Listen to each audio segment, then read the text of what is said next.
I once interviewed for a job where the owner of the company asked me what my dad did for a living and if he talked about his work at the dinner table.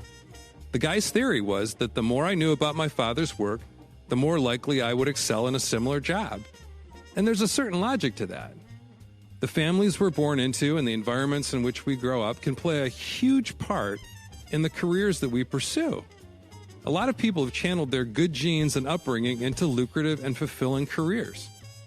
When you think about it, destiny can be pretty cool. Just as you start in one direction, fate and good fortune call an audible and change the play.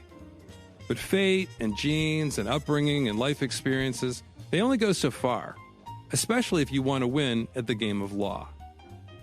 I'm John Reed, and this is Sticky Lawyers, a podcast featuring conversations with attorneys who differentiate themselves through the relationships they cultivate with clients and influencers and the unique nature of their law practices. Today, we're speaking with Jill Baxter McBride. Jill Baxter McBride is a leading sports agent and attorney who has done some remarkable things in the business of law. Her dad is a Hall of Fame football coach, so she grew up in the bleachers and on the turf, and she's married to an accomplished college coach. But what she's achieved, through fate or otherwise, is all her own. We're delighted to have Jill join us today. Welcome to the program. So, Jill, I just described a bit of your backstory, but let's get some more details because your stories are so interesting. Did you always want to be a lawyer? I actually did. When I was in eighth grade, I decided I was going to law school. Okay. So, yes, I was very focused on that. And I did just go 4 years of undergrad, 3 years of law school, 24 years old and graduating from law school. So, yes. Okay. I was very focused. Got it. And of course, this begs the question. Did you always want to be a sports law attorney?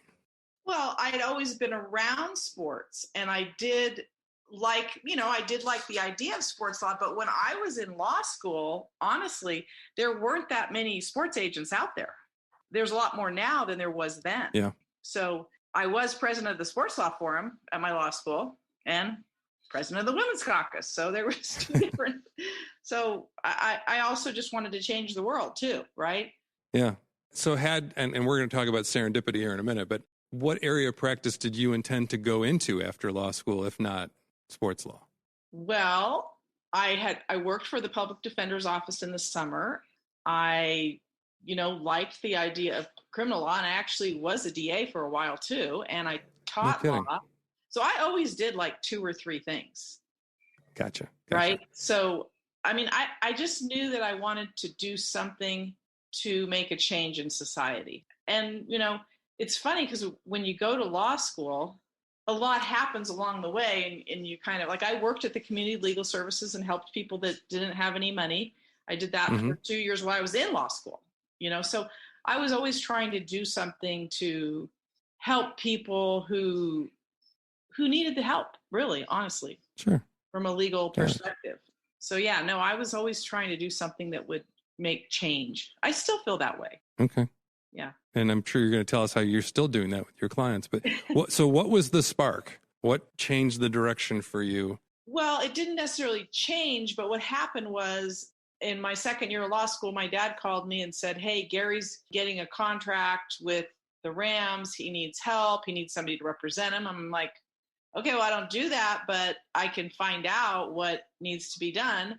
I had just had Lee Steinberg come speak at my law school. So I called Lee's office and I just said, "Hey, how do I represent players in the NFL?" And they said, "Well, you just have to get registered with the NFLPA and pay the money." Of course, I was in law school. I didn't have any money. But so I called up the union and figured it out, paid the money, and you had to go to a meeting. That was it.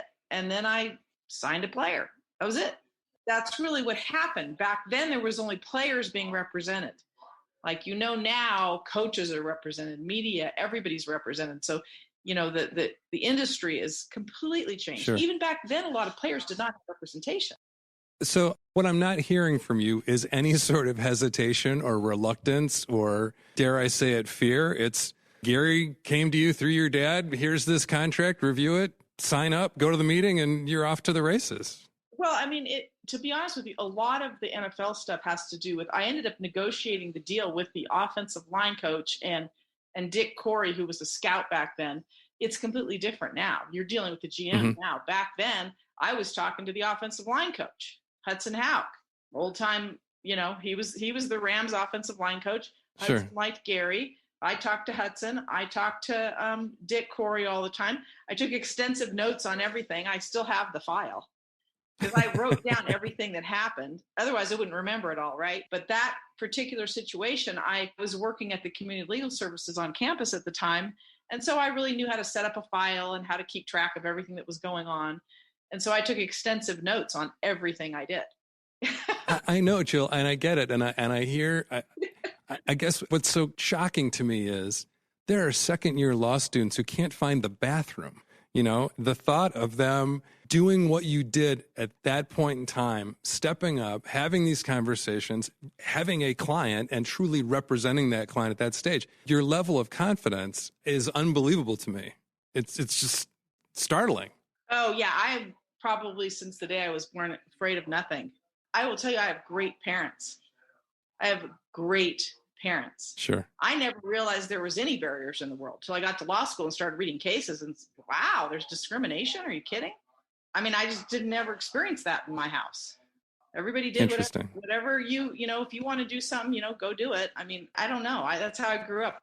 We hear so many stories of athletes going off the rails, financial mismanagement, trust in the wrong people. At what point in your clients' careers are they coming to you? Are these college kids looking to get into the league? Are you representing more veteran players? Most of the players come to me. I like to represent players right when they're getting out of college and they're going to be in the draft, because then you can start with them from the beginning and then follow them all the way through their life, right? And I think I have two players in particular, like they both played for 8 years. I had them from the beginning all the way to the end. I think you can do a better job of guiding if you could start from the beginning, then they make it. You can talk to them about, okay, this is the next step. Because, everybody thinks, oh, you got to have a financial advisor. No, not really. Not yet. Wait till you make it. Then, save your money. Then, you know what I'm saying? It's step by step by step, depending on, their situation. Everybody's different. Both of these clients had very serious relationships in college, people that they ended up marrying. They had spouses that worked. They saved their money, but each step requires another bit of advice. And also them getting injured while they're playing. That's a really huge thing. Almost every one of my clients has had an injury. So when they get injured, you got to protect them under the CBA. And I educate them from the beginning. If you ever get hurt, you call me first. And that's the collective bargaining agreement. Yeah, because you can get a second opinion. You need to understand all that. And believe me, that's really, really important. So, I think what I want clients that are just getting out of college and going to be into the draft. That's really my target for that group. Now, of course, I told you I have a ton of coaches too, and media and athletic directors. I don't just have NFL players. Yeah, I know. It's probably the football player persona, stereotype, whatever, that I'm particularly fascinated with right now. You know so much about your clients. First off, you mentioned 2 clients that you represented for 8 years. Is that unusual? Is there more turnover when players and their representation? Yes, a lot of players change agents. I don't think that's a good idea, unless they're not doing their job. But a lot of times players, if they don't make it, they blame the agent, which it doesn't have anything to do with the agent. I mean, I can't go out there and play for them, for goodness sake. Yeah. But I would prefer, and that's why I'm really, I told you my brand, protection, advocacy, and trust. So I really try to figure out whether or not their values align with my values, because then you will have a long-term relationship. There are still situations where they're, if they get cut and they're down in the dumps and they don't want to take responsibility for their performance, they tend to, I will say this, they'll blame somebody else. But, you got to get them through that. It's not easy, but you got to get them through that. So the college kids coming to you, who's hiring whom? Hey, they're hiring me to be on their team. And I know, but I guess what I'm saying is you seem to have a formula for what works in your relationship with your clients. Let's face it, they're at formative ages, at least professionally, when they come to you. And I'm wondering if you have some sort of, beyond a smell test, if you have a set of standards that you look for in a client you were talking about their values have to line up with yours. You can see the trajectory for their career better than they can. So that's why I say I'm wondering who's hiring who. Yes, formally, legally, they're hiring you, but what are you doing to evaluate them as a potential client? Well, first you got to evaluate them whether they have the talent. And then there is something about certain players, and it's whether or not they have heart and tenacity. Because I think the difference between the players who make it and make it for a long time, it's that one factor.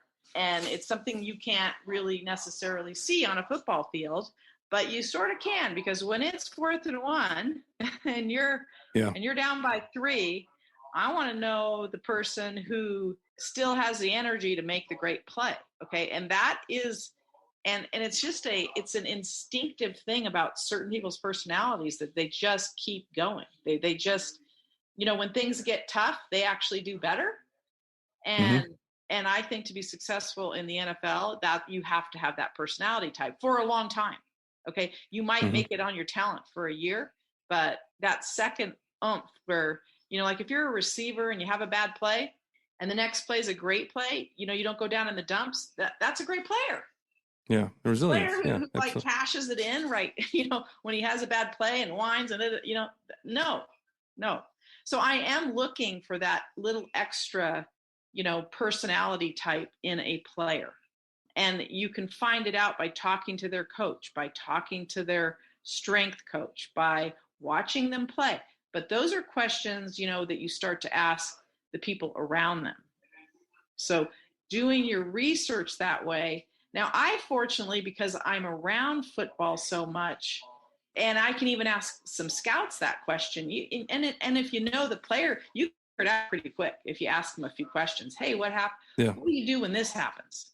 And if they say, I go in the tank, well, that's not good for a football player. It's really not. Yeah. It doesn't bode well long term. How involved are the families in those initial meetings and those initial decisions for the athlete to hire you? I'm thinking of my clients. A lot of them have had serious relationships. So a lot of times I am talking to the girlfriend or wife. And I think that is really important. My UFC fighter, his family was very involved, his dad in particular. So I talked to his dad all the time. But with most of my NFL players, the relationship is with the player. I have not had that many players where the parents were calling me all the time. Honestly. Gotcha. Now, maybe that's because that's the boundary I set. I don't know. But I'm just thinking back, I would be friends or friendly with their parents, like if I go to the game, because a lot of times their parents would be at the game too. But yeah, and I think that just depends, Yeah. So let's go back. At what point do you get into other types of clients besides football players? You mentioned you've got all these different sports in which you're involved, clients with they're involved in different sports, and then media, announcers, commentators, et cetera, things like that. How did that happen? Well, all of it happened through referrals. And I would say like my UFC fighter that I ended up with, his brother had played for my dad and coached for my dad. I was home at my parents', I think it was Thanksgiving or Christmas, one of the two. And his brother was there. He had got some bad management. He had won the UFC show. He had won the contract, gotten bad with bad people. He came over and asked me, well, how can I get out of this contract with the manager? So I read the contract. I said, well, do this, this, and this. They got out of the contract. And then they said, well, we want you to represent us. And I was like, I don't do that. But then I said, okay. And I did. Second year of law school all over again. Yeah, it is the same scenario. And that was, I don't know how many years Kendall was in the UFC, but we travel. Like I said, I traveled all over the world with him. Lots of stuff happened. His was endorsements and contracts, and there was a lot to that. Representing fighters there's a lot to that because you had to travel to the fight. And so wherever he was going, which was all over the world, come to find out, because the UFC started to, do a lot of fights abroad. So where's the farthest you traveled with Kendall? Well, we went to Abu Dhabi. That was interesting. And you had to really be careful about what you were doing. My husband was afraid that I was going to get arrested. And I said, no, I won't get arrested. But I was careful because they have different rules there. And, a lot of people, they're wearing burqas, and my husband's, you're going to have to wear a burqa. No, I didn't have to wear a burqa. I'm not that religion, but it was really fun. I think one of the fun stories about that trip was his trainer, Kendall's trainer.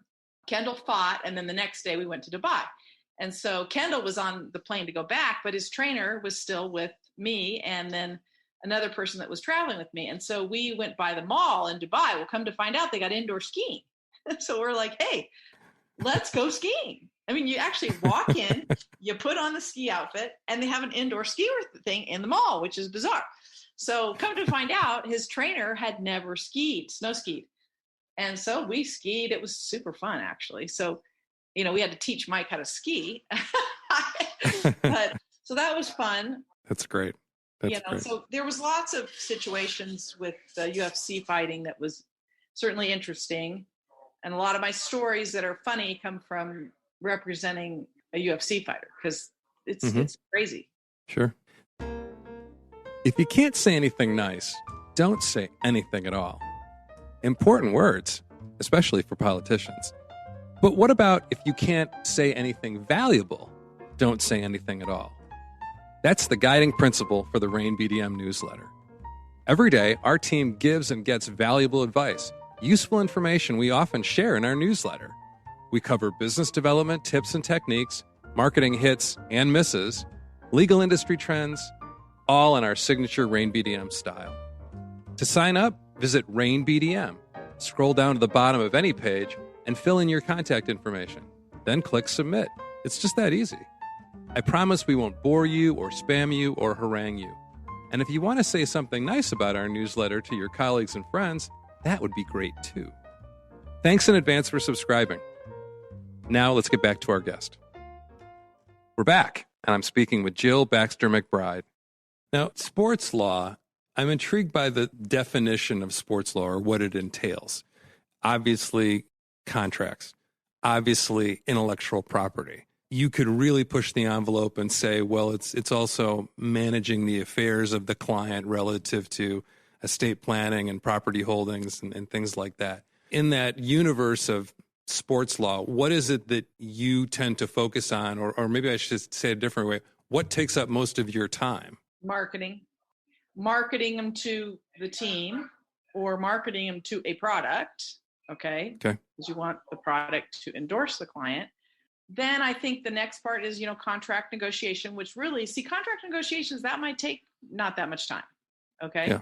Sometimes, I shouldn't say that. When I've negotiated deals with universities, sometimes those can take some time because you're dealing with the general counsel and there's a lot of red tape. But with players, the contracts, you can get done pretty quickly. Then you're protecting them under the CBA, marketing, protecting them under the collective bargaining agreement. With fighters, you've got, go to the fight. You've got to, again, work with the different sponsors that want to be on their shorts. You got to work with the UFC to make sure that it's not conflicting with any sponsors they have. And, you got to negotiate the fight deals. And then just spending time talking to them and, how are you doing? What's going on? So it's just kind of a combination job. It's not. Yeah. Now, when I represented somebody against the NCAA, of course, that was more legal, right? I had to follow what the rule was and what he was being accused of and had to represent him in an appellate situation with the NCAA. So, it depends, but a lot of it isn't legal. That's what I'm trying to basically. Yeah, and I think you've pointed out the difference between sports lawyer and sports agent. I mean, you weren't engaged in the unauthorized practice of law your second year of law school because you were doing a different type of representation. And so these marketing activities where you're essentially pitching or shopping or promoting your client to the club, to the team, whoever, that's your agent role. And then there's the legal role that goes along with it. Yeah, in fact, back then, the NFL didn't even require, I don't even know if they required you to have an undergraduate degree. Now you have to have at least minimum of a master's degree. But to get certified, yes, there were some qualifications, but I don't even think you had to have a degree. I don't remember now, it was too long ago, but you had to be registered with the union. That was the rule. Now you have to be registered with states and compliance departments and everything else, but it's become more regulated as the years have gone on.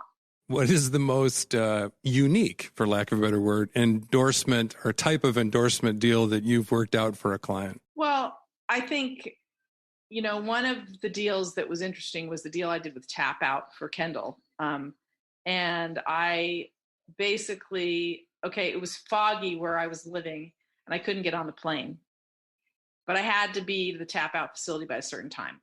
I was within driving distance, like 6 hours or something. So I got in my car and I drove down there to Tap Out.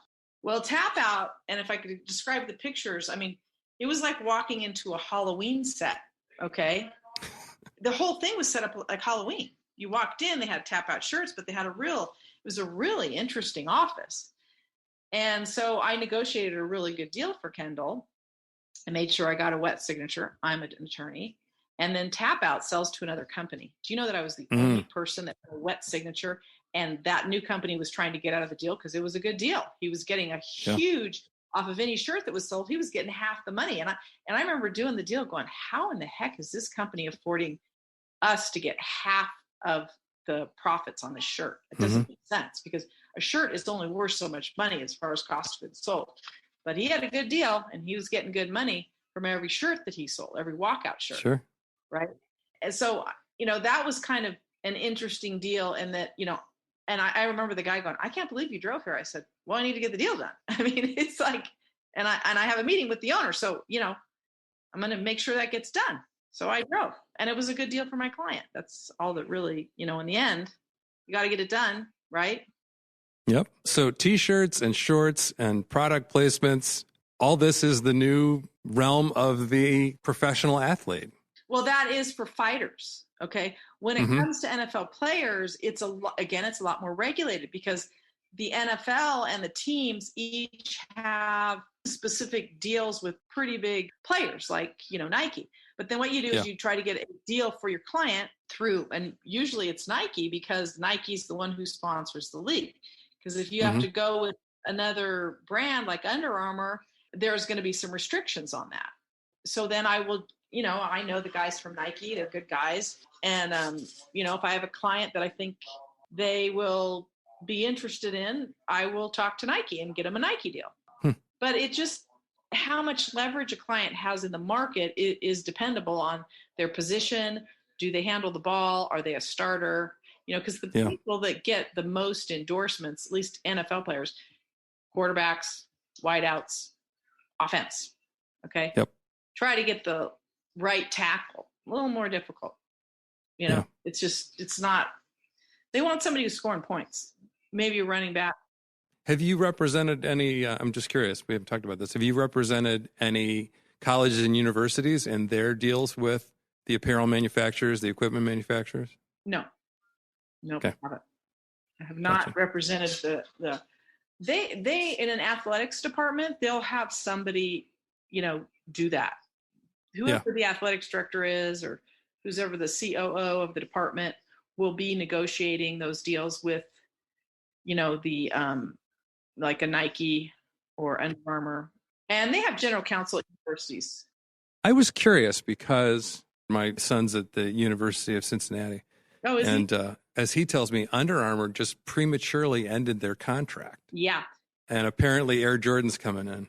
What happened was, I think they're shifting their focus. I think they're going to more one-on-one deals. And they could show that the marketing that was being done at a university obviously wasn't necessarily reflecting what they were getting in return. I don't know. I think they changed their focus. I think the owner of Under Armour actually played for my husband at Maryland.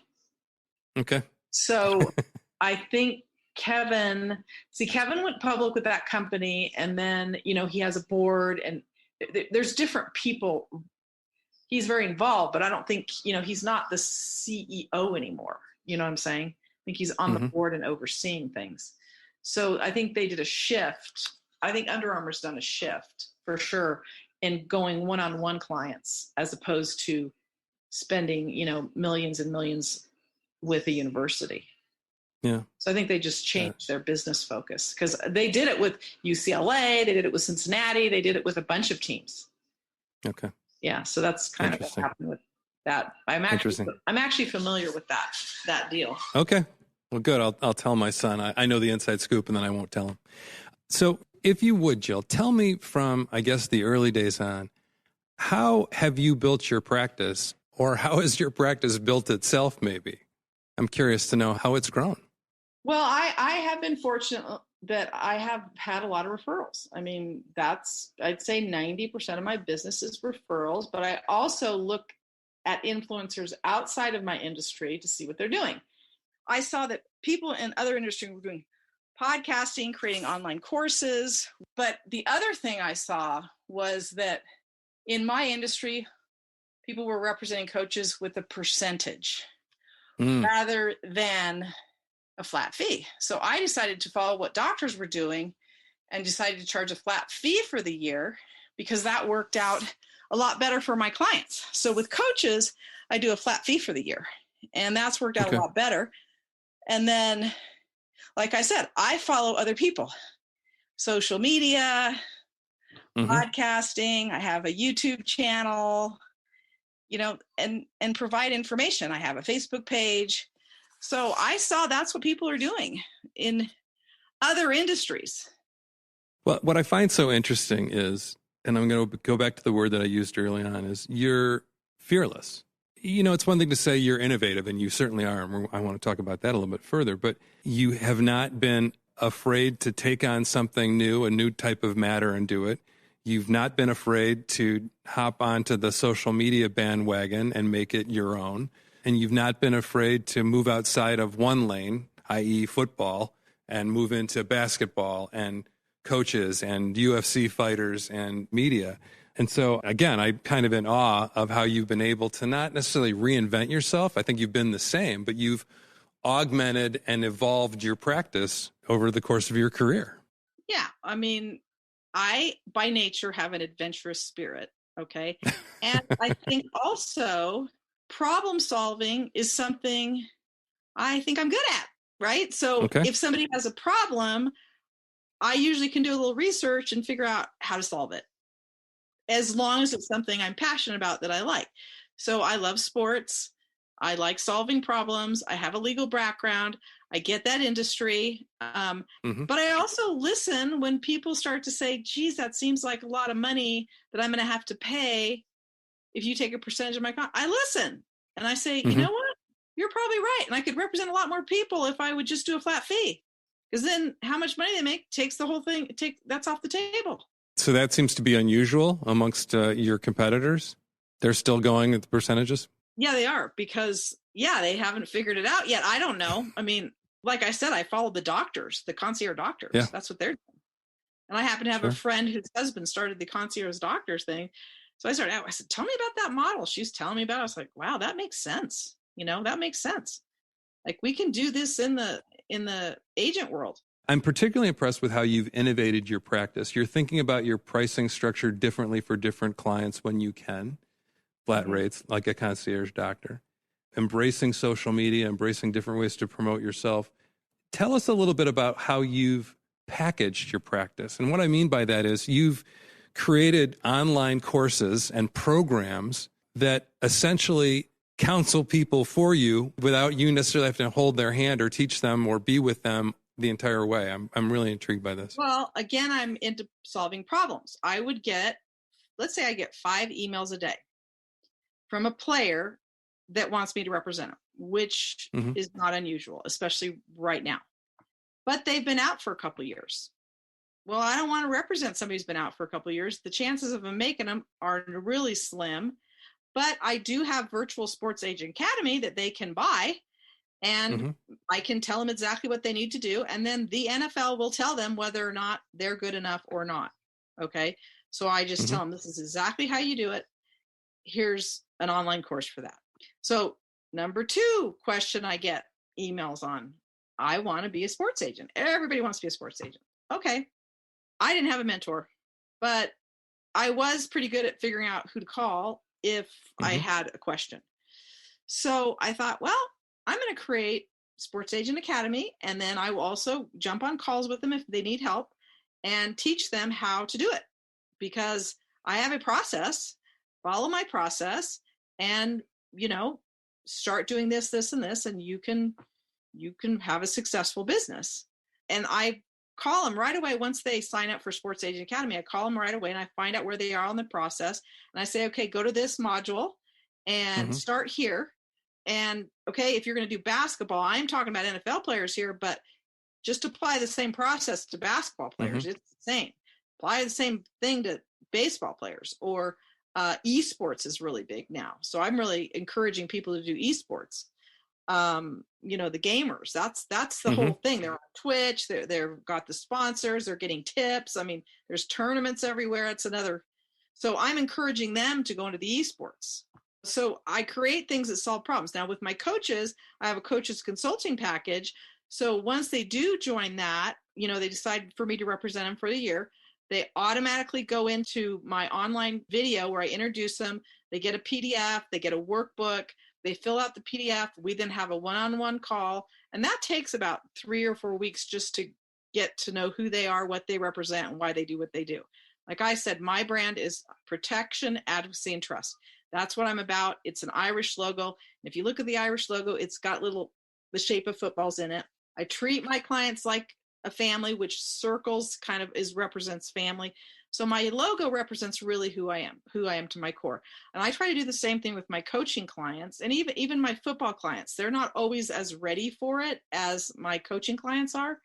And we set up a plan, but again, I have it all in the back end, so it's more automated. So I don't have to send everybody an individual email. Sure. I already have it all done. And every time I get a client, they're onboarded into that process. Gotcha. I think it's just allowed me to help more people quicker, because I can't spend all day on the phone telling someone how to be a sports agent. I mean, I've been doing it for 32 years. It's too many things. The one thing that throughout our discussion that you haven't talked about is any sort of obstacles you encountered as a woman in this business.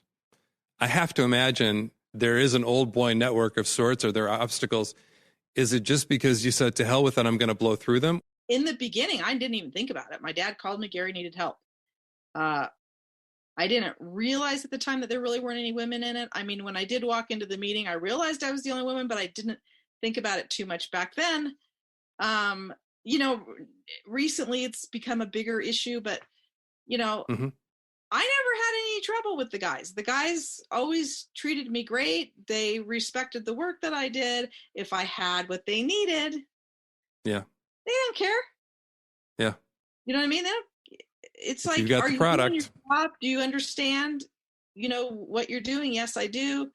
Some of them I had known for a while because I'm a coach's kid and a coach's wife. So I would have maybe met them at practice, at least with, NFL personnel. No, I never felt like the guys treated me actually pretty well. I would go to the combine, and I go to the Senior Bowl, go to the AFCA convention. But you got to know that also some people have been on the staff with us. So I know their wives, I know their kids, let's say my husband and I are working somewhere, and then somebody moves up into the NFL, and then you see him at the combine. You see what I mean? So these are friends too, or they played for my dad, or they played for my husband, whatever. Sports is a lifestyle. Being a sports agent or being a coach, anything, it's a lifestyle. It's not a job. It's a lifestyle. I live that life, right?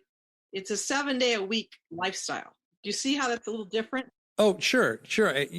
One thing that I encounter in my work, working with lawyers and attorneys, doing business development, marketing, consulting, is coming in with the ESQ after my name. It cuts through all of the small talk. There's no questioning that I understand the practice of law. So it's a nice way to begin the relationship. And so it strikes me that for you, you've been in the world of and the life of sports, as you describe it. And so you don't have to convince anybody that you know what you know. You don't have to convince anybody that you understand their situation, because they automatically do. So if anything, your advantage is not being male or female. Your advantage is having grown up and now being married to it and being so immersed in it.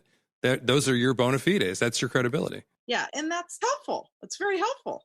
Sure. Because, losing a game is painful for a player, for a coach, for their family, and I get that. And it's hard to be at the top. I have represented one athletics director for almost 20 25 years, maybe, long time.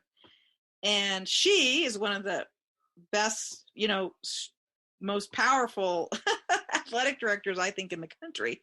And she's at Penn State now, but it's hard to be the person at the top making the decisions too. Yeah. And sometimes she has stuff. Well, what do you think? And I'll say, well, she'll be getting my legal advice, obviously, and negotiating her deals. But, it's hard to be the boss. It's hard to be an assistant coach under the boss. It's hard when you lose a game. It's hard when somebody gets fired. It's hard when a player gets cut. It's hard when a player doesn't get to start, on their families, on them. I mean, there's so much to it. And I think I do feel for all of those people in all of those situations. Well, not only do you feel that, you felt it. You've either been next to it, been married to it. You've been there. Yeah, so it's not artifice. We've been hired, fired, had bad plays, had great plays, and you're only as good as your your last play and your last win. I mean, it's brutal.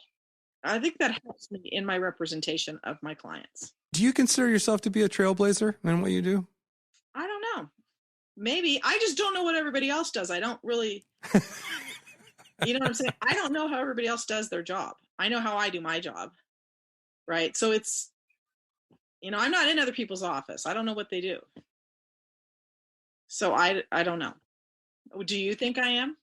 I do. Oh, you do? I do, and I mean this in the nicest way. Uh-huh. You're oblivious to the things that don't matter, which is a gift, right? You haven't noticed, you haven't felt, you haven't been in situations of just overt, oppressive gender discrimination, right? You had the confidence and the wherewithal as a second-year law student to say, I'm going to do this. You are not afraid to tell the $1 million draft pick, for the love of God, don't go to that party. Don't have that party. Don't buy your brother a car. Yeah. Okay. Right? Yeah. And so when you say, I don't know how other people do their jobs, I just do mine, maybe you're an accidental trailblazer. You didn't set out to crush any stereotypes or break any glass ceilings, but you're doing it. Yeah. Well, I mean, I have my own business, right? So sure. For myself, I didn't work for other people. Notice that. Nope. Didn't do that. But, I married a coach and we started having children, and it made a lot more sense to me to have my own business so that I can go to their games and do their stuff and support everybody in their stuff, and they support me in my stuff. I also have great parents. I have a great spouse. My husband would be like, where are you again? I said, I told you I'm going to Dubai. I'm going to Abu Dhabi. How long are you going to be there? Okay. So the kids were in high school then. So I thought you said goodbye, not Dubai. And then he's like, half the time he didn't know where I was, but he was busy with his stuff. Where are you again? He just, and he's way more domestic than me. Like, he's such a great cook, and he wanted to pack the kids' lunch, and so we had a very good. I'm in charge of the money. He likes domestic stuff. So I mean, I have great parents, great dad, great mom. I have a great husband. I have good kids. I mean, the kids turned out great. I mean, there's luck there. I've been lucky. Jill, it's interesting. I use the term trusted advisor a lot. It's a little cliche, but it seems to work. It's this idea that you're so entrenched, so memorable, so sticky with clients, with your community, whatever else, that you rise to the highest levels. You have that trust of people you work with. What's interesting is you're not a friend, you're not a mom to your clients, but you are their trusted advisor. And it's a horrible phrase, but I like it. Like it or not, you're a sticky lawyer. You are definitely a sticky lawyer. So. I appreciate that. Jill, I've learned so much, and it's clear how you have carved out such a successful niche for yourself. You've written a book. Tell us the name of the book. Oh, my book is called Born to be a Sports Agent. Fantastic. You've got a podcast. Name of the podcast? Representation Without Taxation. Jill, thank you so much. All right. Bye. Take care. And thank you for listening. To hear this episode again or download other Sticky Lawyers episodes, visit stickylawyers.com. There, you'll be able to view episode transcripts, behind-the-scenes notes, and recommend a standout lawyer you know who might be a future guest. And please don't forget to subscribe to this podcast. everyone at Rain BDM who works so hard to produce this podcast would greatly appreciate it. Until next time, I'm John Reed, and you've been listening to Sticky Lawyers.